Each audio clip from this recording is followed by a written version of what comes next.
అన్నా చేసిన ప్రార్థన జ్ఞాపకం చేసుకుంటే ఆమెట జీవం కలిగిన ఇశ్రాయేలు దేవునితో చెప్పుకున్నవన్నీ విన్నాడట. నా దేవుడు ఎవరో తెలుసా?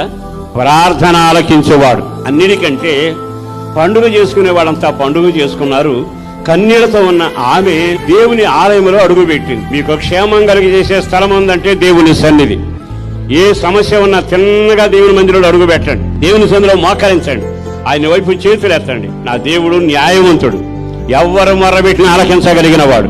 ఒక రాజుగారట శత్రువులు వచ్చారట 3 ముఠాలుగా వస్తే ఈ 2 మందిరంలో ప్రార్థన చేస్తే పరలోకానికి దోతకి డ్యూటీ పడింది. వెంటనే వచ్చి తెల్లవారేటప్పటికి ఆ 3 దండులను అలా హతమార్చి చెడిపోయాడు. తెల్లారి లేస్తే ప్రాణం ఉన్నవాడు ఒక్కడో లేకపోయాడు. ప్రార్థన ప్రపంచంలో ఎవ్వరు చేయలేని శక్తి ప్రార్థన ద్వారా నీకు జరుగుతుంది. అన్నిటికంటే పరలోకం తెరవబడుతుంది. అందుకేగా ఆ ప్రార్థన చేయడానికి వెళ్ళి దేవుని మందిరంలో